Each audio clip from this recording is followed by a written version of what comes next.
Hello everybody, TapScreen Gaming here, and today we've got part 2 of the new officers in X-Samkok. So starting off with IMT Xiao Meng / Dao Chan, which doesn't seem to be Dao Chan, I just checked the skills. Attacks the enemy back row single target, causing 100% physical damage, and attacks the enemy back row, causing 160% physical damage and 50% opportunity to steal 1 point of rage. These are all the skills here. After releasing the skill, add an invincible shield for 2 rounds with the lowest health. When the invincible shield disappears, 20% of health of the general's max health will be restored. Chance of stealing rage increased to 100%. Return to yourself and your general with the highest attack power. After releasing skill, different percentages to add different points of rage to the character with the highest attack. When they release a skill, a random general on one side will take action immediately, does not affect the number of shots of the general's own round, and can be triggered up to 1 time per round, so it causes extra attacks for your team. Martial Soul 1, after releasing the skill, 60% chance to add Unstoppable Godfire to the target. The general in the state will deduct 160% of the caster's attack power and health every round, and this damage ignores defense. Seems pretty good. The damage coefficient of God's Fire is increased to 200%, and the chance of releasing Godfire after the skill is increased to 80%. After receiving a normal attack, there's an 80% chance to add Godfire to the attacker. It can be stacked with the Godfire added by the skill, causing 2 times damage.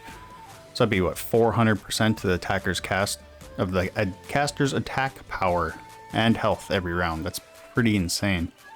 Enemies' max rage limit's reduced to 15, while in the Sacred Fire state, the healing effect is reduced by 60% and shield effect is reduced by 30%. Duration of the added Divine Fire after being attacked is increased to 2 rounds.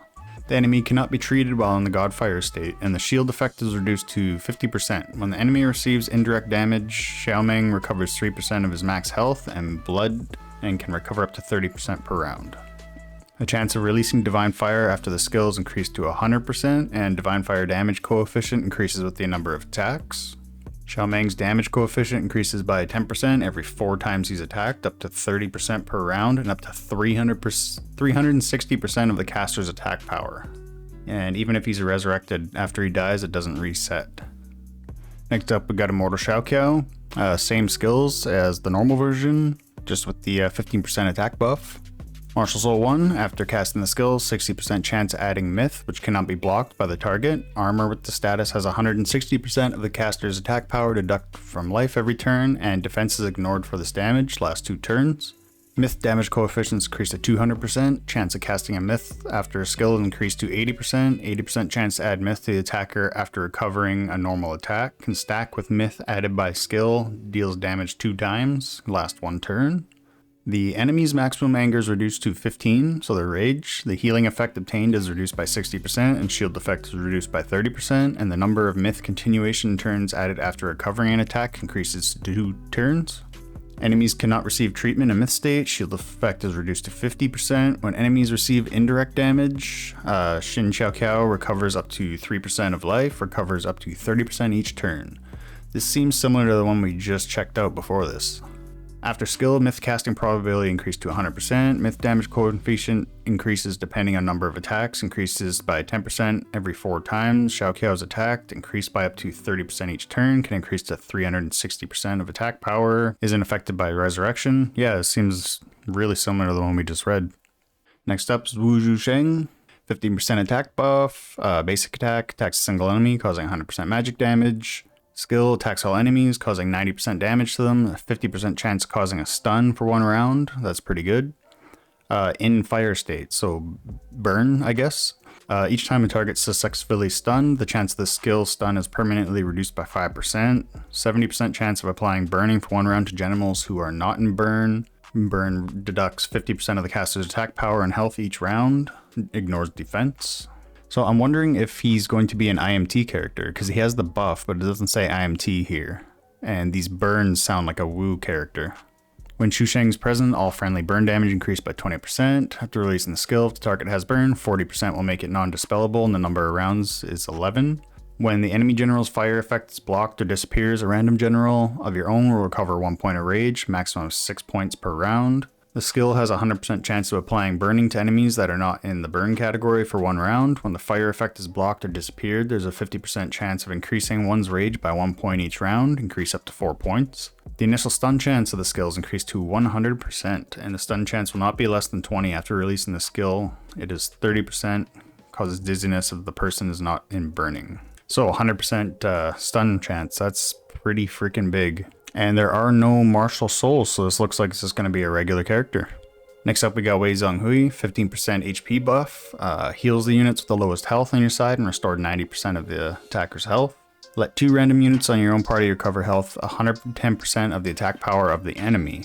If the target's health percentage is higher than 50%, the non-dispellable state Tianqi will be added, otherwise the non-dispellable state popularity will be added to it, which lasts for 2 rounds, not superimposable. So another non-IMT character by the looks of it, since it says Wei up here, but he does have a buff.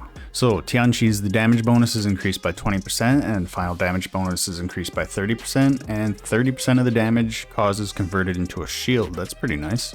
Damage reduction for popularity, damage reduction is increased by 20%, final damage reduction increased by 30%, 20% will stun the attacker for 1 round when receiving damage. 9-star, we got the number of skill targets increased to 3, and after releasing the skill, 60% chance of restoring 2 points of rage to the attacker. Fame 1, when there are 3 generals in popularity, Zhong will release a skill to restore 60% of the health of all the team members' attacks and increase resistance to riots and damage avoidance. So I guess that'd be dodge and damage reduction, maybe? The higher the team's maximum health is than the enemy's, the higher the HP will be. The higher the success, minimum 6%, max 60%, lasts for 2 rounds, up to 1 time per round. Fame 3, when the effect of Tianqi disappears, there's a 50% chance of being converted into Tianqi. So it just reapplies itself, I guess, and 2 points of rage are restored. When the Tianqi effect disappears, there's a 50% chance of being converted into Tianqi, again, weird wording, and restores 90% of Zhong Hui's attack power and health. Number of skill targets increased to 4, and chance of retaliation is increased to 100%. So it looks like he's built to increase the survivability of your team, pretty much. Next up, we got Warlord Sima Hui, 15% HP buff, single attack, causing 100% magic damage, attacks all enemies, causing 90% magic damage, and has a 40% chance of causing enemy to enter confusion, which is the final damage received is increased by 10%, and the shield obtained reduced by 5%, lasts for 2 rounds, can be stacked up to 3 times. After releasing the skill, 50% of the enemies with the highest attack on the enemy field will fall into an unstoppable collapse, unable to pursue, which lasts for 2 rounds. Each general will be trapped up to 2 times per battle. When the number of enemies in the field is less than or equal to 3, after releasing the skill, an additional random enemy will enter chaos, and the random enemy will enter disintegration. The maximum number of triggers per round is 2 times. Effect is triggered when the number of enemies on the field is less than or equal to 4. When the disintegration state is added, an additional confusion will be added to the general. After releasing the skill, a 50% chance to release the skill again, up to 1 time per round, and the maximum number of times the chaos can be superimposed is increased to 5 times. I wish they would tell us what chaos and disintegration does, but I guess we'll just have to guess for now. Next we got Warlord Jiazhu, 15% HP buff, 100% magic damage for a single enemy, attacks all enemies, 90% magic damage, and 60% chance to apply 1 layer of chaos. Oh, chaos is right here. When gaining rage, there's a 20% chance of having the gained rage. I wonder if that applies to the last character as well.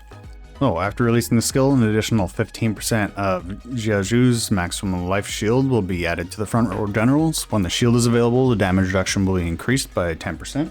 After releasing the skill, the enemy's chance of obtaining chaos increases to 100%, and the chance of chaos reducing rage increases to 30%. Chance of reducing rage is increased to 40%. The shield after releasing the skill is increased to apply to all generals of the own party, and after entering the battle, Jiazhu will give himself an extra 30% life limit. The shield increases damage reduction by 10% when possessing the shield. And Divinity 1-star. When the shield given by Jiazhu is broken by an enemy general, there's a 60% chance that the general will be stunned, which lasts until the end of the round. This effect can be triggered up to 2 times per round. And our last character here is Shu Liu Chan, 15% attack buff, single enemy 100% attack, And this one attacks 3 random enemies, causing 80% physical damage to them. When there are more than 1 generals on the field, Liu Chan will enter Foolish Joy state after using the skill, cannot move or be targeted, and then become possessed. Add the Sishu status to the general with the highest attack except himself. It can resist damage up to 100% of Liu Chan's max life. That's pretty crazy right there. And the status will last until the end of the battle, or the damage resists exceeds 100%. So basically you can just double their HP bar right there. So 9-star, friendly generals in Shishu state damage increased by 30%, hit increased by 30%. Fame 1-star, after the friendly general in the Shishu state releases a skill, he will release a basic attack again, and this basic attack will definitely hit a critical hit. The possessed general can trigger this at most once per round. When possessed by a general, the general's rage will be increased by 2 points. When the possession of a general ends, the general will be given 30% shield of his max health. And Divinity 1-star, when there are more than 1 generals on your side, Liu Chan will enter Foolish Joy when he is near death the first time, and add Shishu effect to the general within the highest attack on your side. So we are finally done. There's quite a bit of characters to go through, so I had to break it up into 2 videos, otherwise we'd be here for half an hour. So if there's any new officers about to come out, I'll make a quicker video on them since we won't have to go through them all at once. And thank you for watching. If you have any questions about the new officers, leave them in the comments below, and I'll catch you next time. See ya.